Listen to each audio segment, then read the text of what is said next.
Cette année à Moscou apparaissent les bananes. On ne les a pas vues depuis 1913, dernière année d'avant la guerre. Personne ne sait pourquoi, ni d'où elles proviennent. Dans toute la grande et puissante Union des républiques soviétiques socialistes, il n'y a pas de zone climatique capable de produire cette merveille de la nature. Le bruit court que cela arrive par la volonté du grand patron lui-même, annoncé depuis son cabinet boisé de chêne au beau milieu du Kremlin. Certains affirment que le patron aime les bananes. Est-ce vrai ou faux? Il semble aux moscovites que dans le mur impénétrable, haut et gris, doublé de barbelés, qui entoure leur ville, qui entoure leur pays, en protégeant la dictature du prolétariat victorieux de la contamination capitaliste, une porte secrète s'est brusquement ouverte et que quelque chose d'autre, de franchement étranger et, certes, de peut-être contaminé, mais doux, sans noyau, avec à la place de toutes petites graines noires, que quelque chose d'intermédiaire entre la fraise, la pomme de terre et le ratloukoum pénètre dans leur vie comme dans un rêve. Comme s'ils étaient déjà morts et peut-être même déjà ressuscités, et comme s'ils habitaient déjà dans un autre pays où vivent les travailleurs après toutes leurs souffrances historiquement inévitables lors du processus de construction du monde nouveau, après tout ce sang et toute cette merde, ces deux guerres, l'une contre les Boches et l'autre contre les Blancs, c'est-à-dire contre les leurs, mais pas tout à fait. Les leurs dont le sang est bleu, d'où leur blancheur. Après ces guerres, donc, qui n'en finissent pas.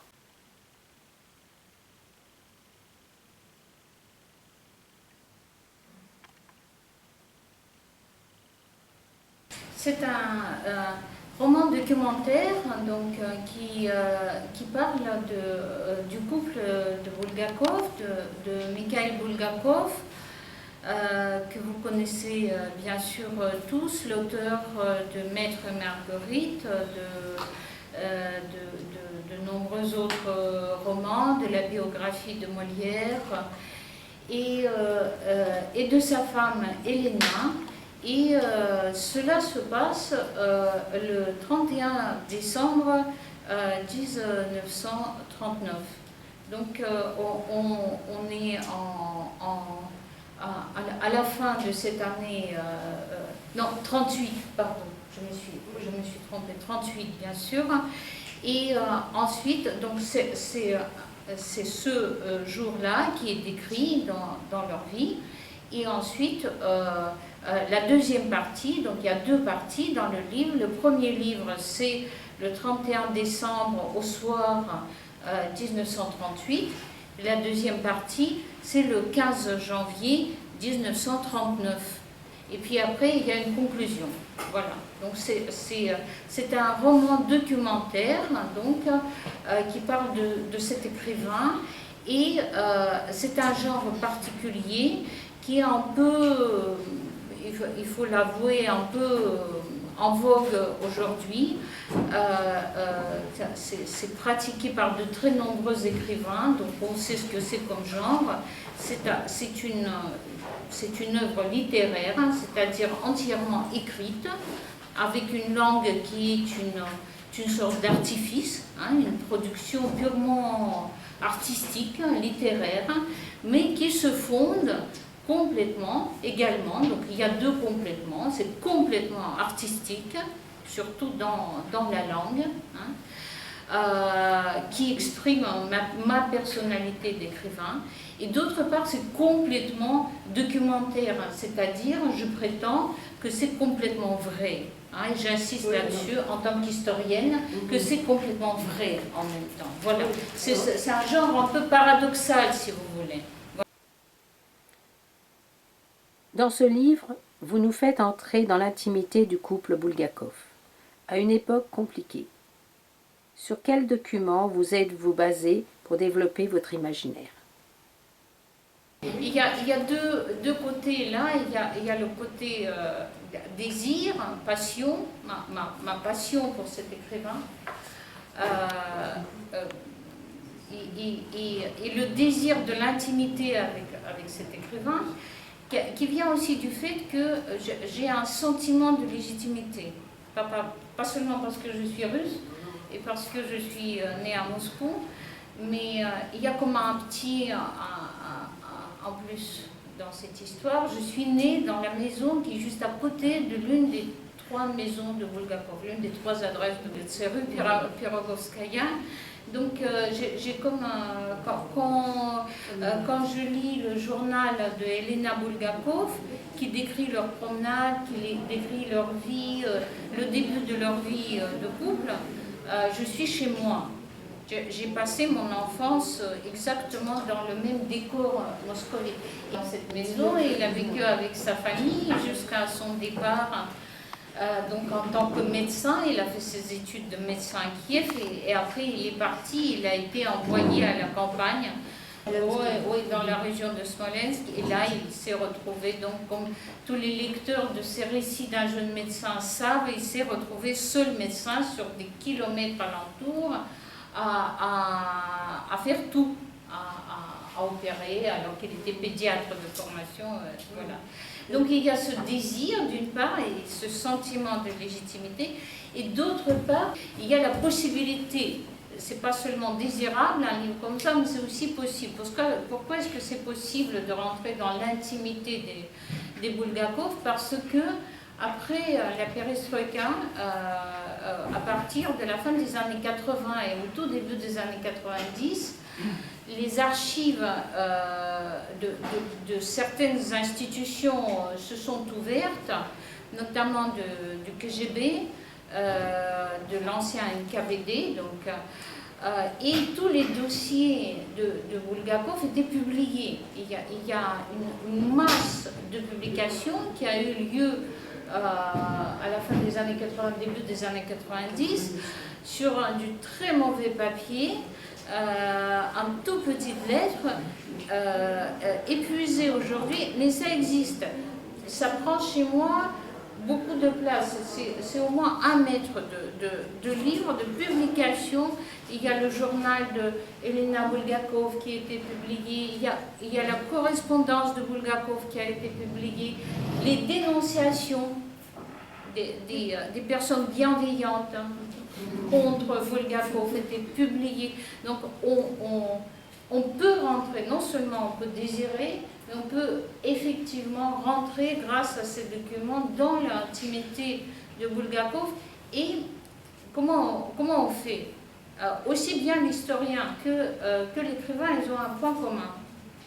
Pour rentrer dans l'intimité de quelqu'un, il faut des détails. Sans les détails, vous ne pouvez rien faire. Vous ne pouvez pas généralement aimer quelqu'un. Vous ne pouvez pas généralement s'intéresser à quelqu'un. Il faut des choses très précises, des détails. Et là, il y a une masse de détails et donc on ne peut que voilà, par exemple, ces bananes, c'est un fait historique. Vous voyez, un détail. C'est pour ça que je crois que tous ceux qui ont vécu en Russie savent ce que c'est qu'un fruit pendant la période de soviétique, en Union soviétique.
Les livres étaient publiés, ont bien été publiés après sa mort, des années après sa mort, 10 ans, 20 ans, 30 ans après sa mort.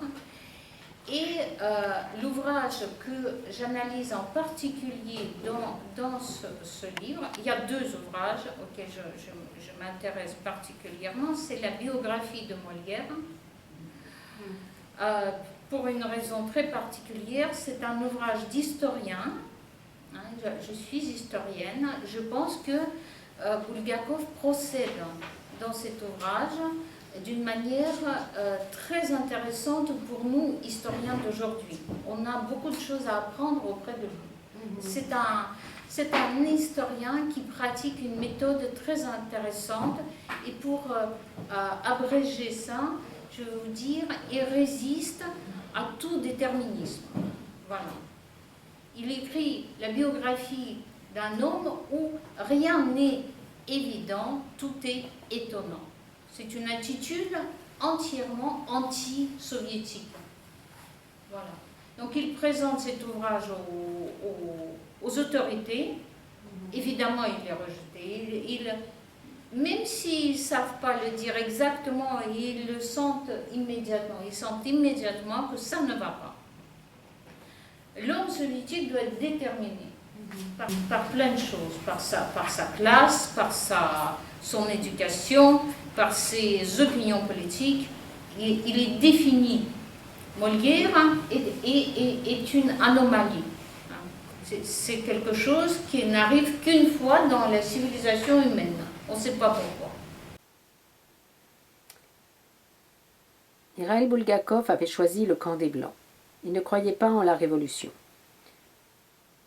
Une fois écrivain, il a écrit des ouvrages de fiction, satiriques, fantastiques, qui n'étaient pas dans la ligne culturelle du Parti soviétique.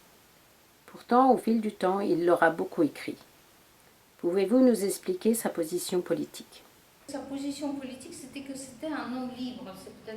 C'était un humaniste et c'était un homme libre.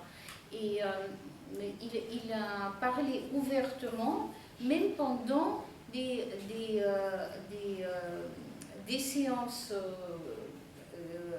à la Lubyanka, c'est-à-dire quand il est lors d'interrogatoires à l'NKVD. Voilà, donc il répond très ouvertement parce qu'il se doute bien qu'ils savent tout en fait, parce qu'ils ont fouillé son appartement. Au préalable, ils ont confisqué tous ses écrits, y compris le journal intime. Donc, ils pensent bien qu'ils savent, donc ils ne cachent rien. C'est un acte d'intelligence, mais aussi, spontanément, si on s'imagine dans cette situation, quand même, sa première réponse, c'est de dire la vérité. Il pense que cette vérité existe et qu'on la doit en quelque sorte.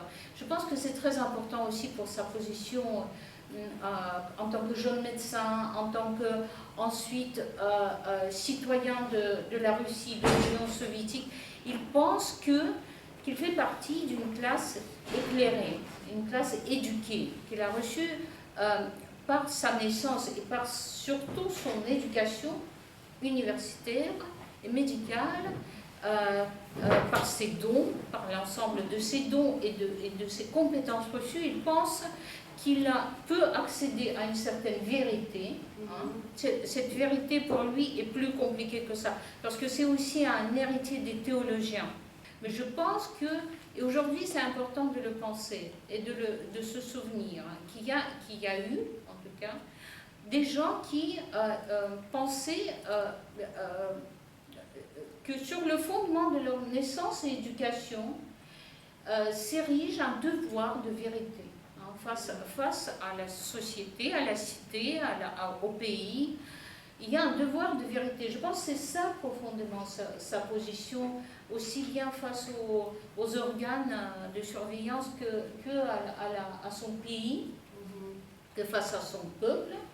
C'est un médecin, donc l'erreur, l'absence de vérité, de diagnostic notamment, se paye par la santé et la vie de son patient. Donc il le sait.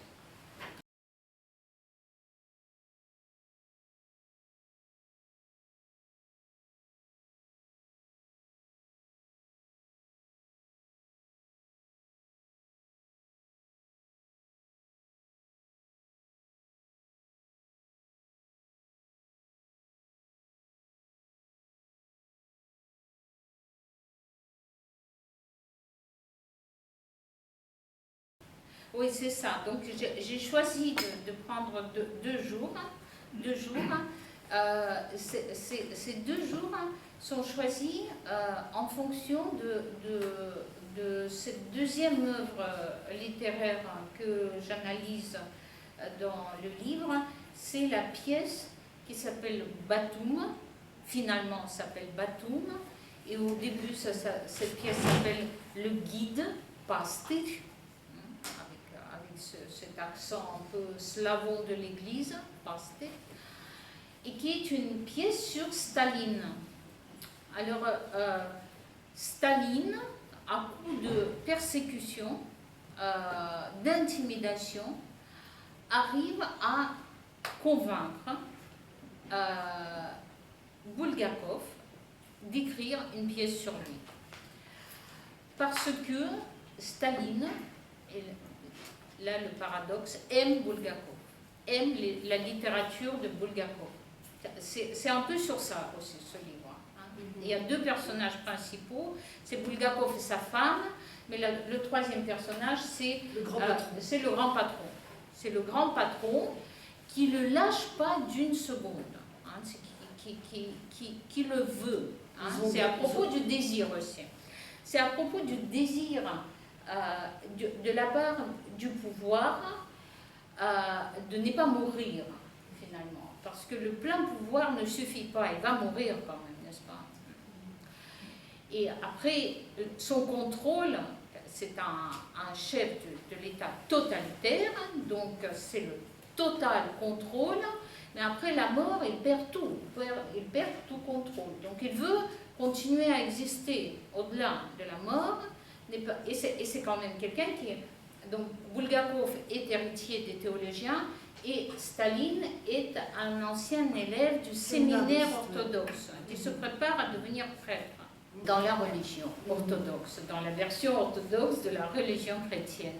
Donc qu'est-ce qu'il veut, Staline? Il veut que Bulgakov écrive sur lui.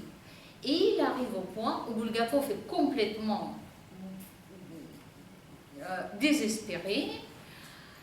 Je pense aussi que sa femme joue son rôle. Elle veut qu'il survive, mais elle veut aussi qu'il réussisse, comme les femmes le veulent parfois.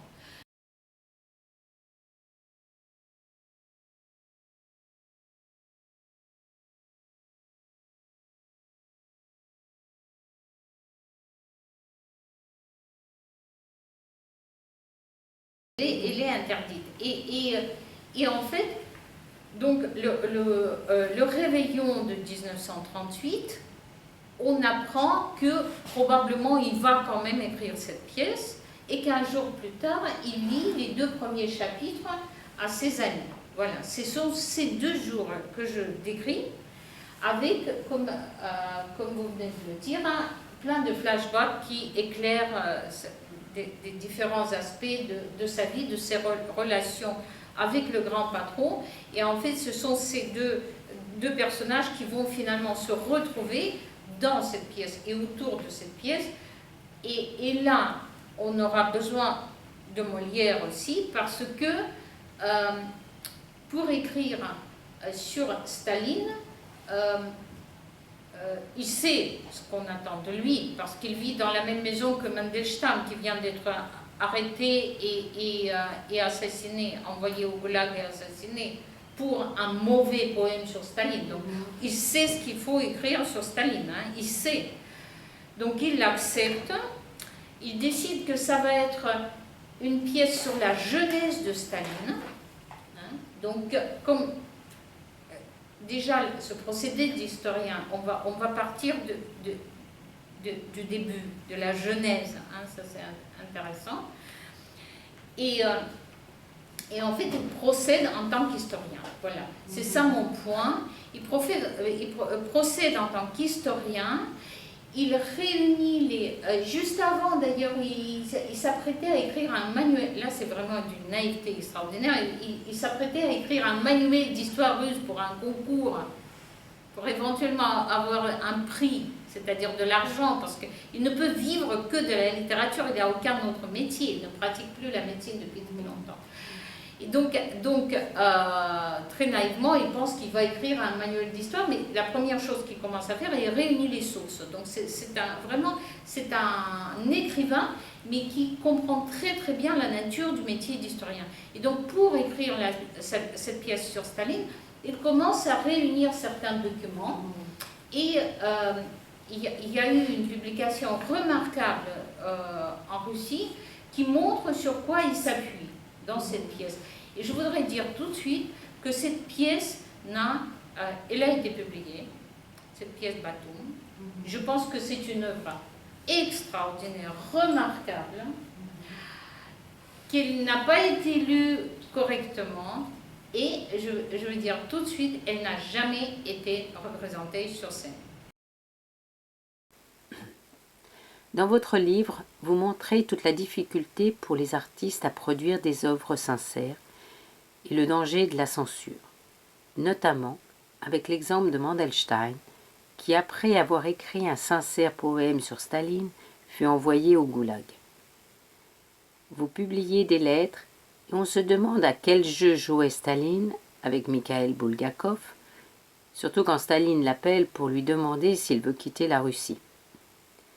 Visiblement, Mikhail Bulgakov reste attaché à la Russie, mais il finit par penser à l'exil. Mais lorsque Staline l'appelle, Mikhail Bulgakov a-t-il conscience qu'il ne doit pas répondre par l'exil? Ça, c'est vraiment une question, je pense, compliquée. Et là, on ne saura peut-être jamais tout. Pas parce qu'il a caché quelque chose, mais parce que cette question de vivre en Russie ou de partir a été à traverser une évolution et on n'aura pas la relation de chaque instant de cette évolution, ni même des moments les plus importants de cette évolution. Donc, il est très clair que après la Révolution, il s'engage dans l'armée blanche. Il est médecin de l'armée blanche. Donc, c'est un blanc, hein, définitivement, qui partage les idéaux de l'armée blanche. C'est un anti-révolutionnaire. Ensuite, on ne sait pas pourquoi, au début des années 20, il rompt avec ce mouvement. Qu'est-ce qu'il a vu? Qu'est-ce qu'il a vécu pendant ce temps-là? Quel genre d'atrocité il a vu, vécu? Pourquoi il abandonne le mouvement blanc? Il ne va pas émigrer, ses frères ont émigré, son frère est à Paris, il abandonne la médecine. Oui, il abandonne à la fois l'armée blanche et la médecine, et il raconte après, dans le roman théâtral, il raconte l'histoire de sa vocation qu'il a eue. Il raconte cette histoire en termes mystiques, clairement mystiques, en termes d'une vision, révélation, oui, une révélation de sa vocation littéraire. Et il a dit qu'il a dû ensuite apprendre à écrire. Il est venu avant et l'inspiration après, c'était d'abord l'inspiration. Il a compris qu'il devait écrire et ensuite il a appris, c'est ce qu'il raconte. Il a appris auprès de ses écrivains préférés, dont Gogol, hein, donc pour mesurer son ambition. Et là, il revient à Moscou. Mais il revient à Moscou au moment de la nouvelle politique économique, de la NEP. Hein, donc, c'est comme si la révolution était un peu reculée un tout petit peu, comme si ça s'arrangeait un tout petit peu. Donc c'est à ce moment-là qu'il revient à Moscou. Il pense que quand même, il peut vivre, il peut travailler en tant qu'écrivain. Il devient journaliste d'abord. Il commence à publier, mais où est-ce qu'il publie son premier roman? Il le publie à Berlin. Vous voyez, dans la presse russe à Berlin. Donc tout est compliqué. Tout est compliqué. Après, il demande le passeport pour partir. Après, il diagnostique assez rapidement, il écrit dans son journal, le projet de la Russie révolutionnaire est avorté, commence la gangrène. Voilà, c'est un médecin. C'est un médecin. Et il fait sa diagnostic en observant certains détails. Il regarde comment les gens travaillent, comment les gens crachent dans la rue. Qu'est-ce qu'il y a à manger, où, comment les gens se conduisent dans le transport. Hein. il observe des très petits détails. Hein. C'est vraiment pas c'est un généraliste, mais c'est pas un démagogue. Hein. C'est un et là, il veut partir. Il veut partir. Mais évidemment, quand Staline l'appelle, il dit vous avez vraiment vous en avez vraiment marre de nous? Est-ce que vous voulez vraiment partir? Vous voyez, la mort vous appelle et dit est-ce que votre heure est arrivée? Qu'est-ce que vous répondez? Non, laissez-moi vivre encore un peu.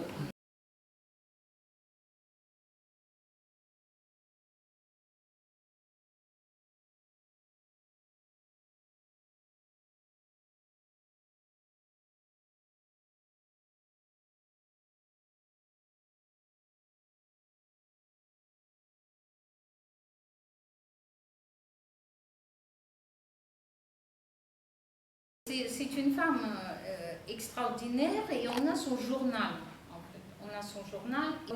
Son père était journaliste, directeur d'un journal à Riga. Elle est née à Riga, dans une famille russo-juive.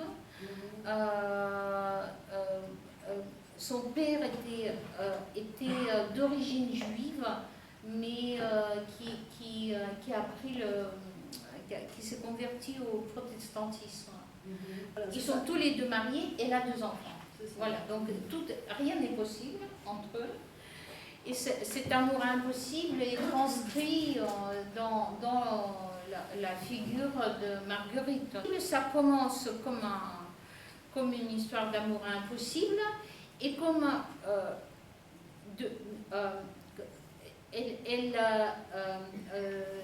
je pense qu'il décrit dans le livre de Marguerite quelque chose le trait particulier d'Elena qu'on retrouve dans son journal. Le jour où elle rencontre Bulgakov, elle tombe amoureuse de lui, elle décide ensuite de vivre avec lui, elle écrit « Ma vie a pris un sens ».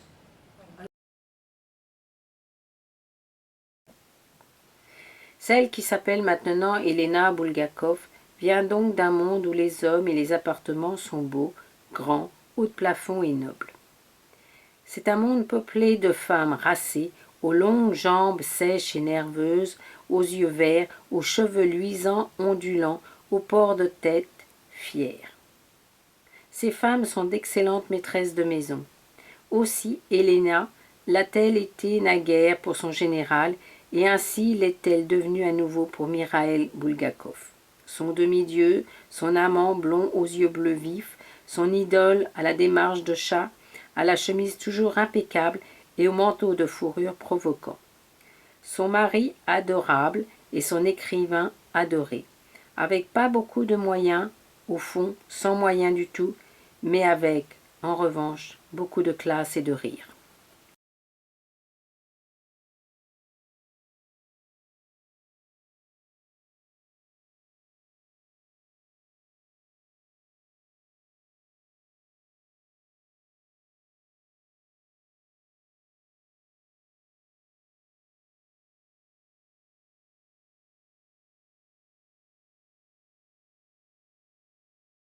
Et beaucoup de gens restent chez soi d'ailleurs et attrapent cette maladie, la peur de sortir dehors, hein, parce que les gens disparaissent, le dehors est effrayant, le dedans reste habité surtout par ce couple dont les amants sont impérieux, les amoureux sont hors le temps et l'espace, ils se placent sur leur île, hein, et là-dedans ils construisent quelque chose d'absolument ravissant et bouleversant dans ce désespoir, mais ravissant de la qualité de leur relation, hein, qui est d'un raffinement absolu, et de ce que Elena arrive à créer autour de Bulgakov comme univers matériel, hein, avec presque rien comme moyen, mais avec énormément de goût et d'amour. Voilà. Parce que effectivement, elle abandonne, elle est femme d'un général qui habite un hôtel particulier à Moscou. C'est un général rouge, hein, comme disent les écrivains rigolent entre eux, les écrivains soviétiques, ils disent qu'il qu'il y a des écrivains tomates, c'est-à-dire rouge-rouge, et des écrivains radis, c'est-à-dire rouge à l'extérieur et blanc à l'intérieur. Voilà. Elle épouse vraiment un général tomate, hein, et elle a tout ce qu'il faut. Elle a des provisions alimentaires, elle a un grand appartement avec une salle de bain, elle a tout ce que les autres soviétiques n'ont absolument pas à cette époque.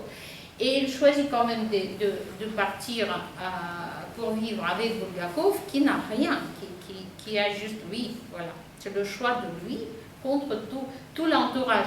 Et après, au tout début, elle va encore prendre ses bains chez son général de tomates. C'est-à-dire, ce sont ces détails qui sont exceptionnels pour l'historien. Hein. Une fois par semaine, elle y va pour prendre son bain parce que aussi, tout le monde est tellement sur les nerfs, on ne sait pas si on va vivre demain. Donc tout le monde est tellement malade d'angoisse que les bains, ça aide un peu. Hein, ça permet un peu de respirer. Voilà. Donc elle va et par ailleurs, oui, elle non seulement elle le soutient, mais c'était après sa mort, c'est devenu l'une de ces veuves grandioses. Il faut dire que dans mon enfance, j'ai été bercée par les récits de ces veuves qui ont porté l'œuvre de leur mari, les archives non publiées de leur mari, et les deux grandes veuves de la période soviétique, c'était Elena Bulgakov et Nadezhda Mandelstam. Voilà. Et qui ont réussi à faire publier l'œuvre et qui après pouvaient mourir tranquillement.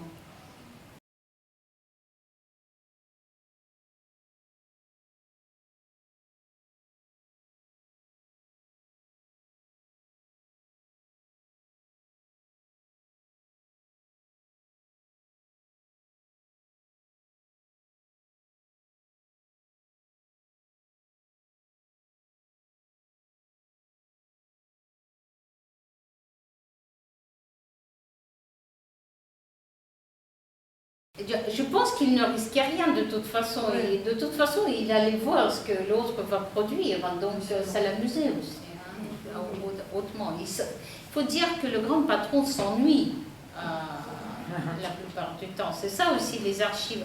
Il aime beaucoup qu'on le distrait. Il adore la comédie musicale, il adore le cinéma.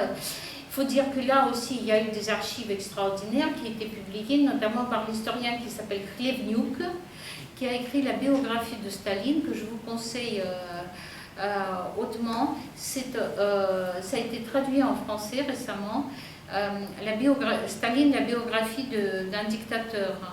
Et c'était le premier qui ouvrait, Khlevniuk, c'était l'historien qui participait à l'ouverture des archives de Staline et aussi de sa bibliothèque. Il a étudié sa bibliothèque, ça c'est très intéressant. Il a étudié aussi les protocoles des séances de cinéma. Oui. Enfin, c'est extraordinaire. On apprend par exemple que Staline a vu le film Tchapaev 43 fois, ou un chiffre invraisemblable. C'est-à-dire, il y a très peu de choses, il y a très peu d'œuvres en Russie, il y a très peu de films. Donc il s'ennuie. Staline qui a autorisé la reprise des turbines et il allait, je ne sais pas combien, 50 fois. La seule. Molière, c'est pas Staline qui l'a interdit. C'est les camarades eux-mêmes, parce qu'après c'était le régime géré en bas, c'était les camarades écrivains qui ont dénoncé. Oui. Donc qu'est-ce qui a été dénoncé? Que Molière est décrit avec ses défauts, par exemple. C'est un génie ou c'est pas un génie? Alors il faut décider. Si c'est un génie, il ne peut pas avoir une passion pour sa fille. Il ne peut pas être nonchalant. C'est des intellectuels. Mais ils ont compris très bien quel genre d'art exige le régime et quel genre de vérité. en fait. C'est autour de cette question de la vérité que ça tourne. Quel genre de vérité demande ce régime? Lettre qu'il adresse au gouvernement. Étant donné que toutes mes œuvres ont été interdites, certains citoyens qui me connaissent en tant qu'écrivain commencent à me donner tous le même conseil. Écrire une pièce communiste, puis envoyer au gouvernement une lettre de pénitence renonçant à mes opinions exprimées auparavant dans mes œuvres littéraires, et l'assurant de mon intention de travailler dorénavant en tant qu'écrivain compagnon de route, dévoué aux idées communistes. Selon eux, c'est la seule manière d'arrêter ma persécution, d'échapper à la misère et à la mort certaine et proche. Ce conseil, je ne peux pas le suivre. Je ne pense pas paraître devant le gouvernement soviétique sous mon meilleur jour en concoctant une lettre mensongère, en exécutant une courbette politique naïve et malpropre. Quant à écrire une pièce communiste, je n'ai même pas essayé, sachant d'avance qu'une telle pièce ne pourrait jamais me réussir. Afin d'arrêter mes souffrances d'écrivain, j'adresse donc au gouvernement une lettre franche. Ce que j'aime beaucoup chez Bulgakov, c'est que c'est quelqu'un qu'on n'arrive pas à dérouter.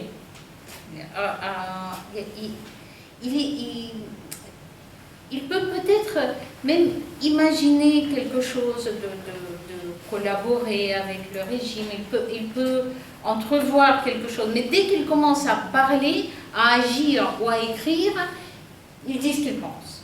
Il le pense de la manière la plus droite possible. Voilà. Et c'est l'histoire de Batum. C'est l'histoire de Batum. Donc il est épuisé, il est malade, il est dénoncé.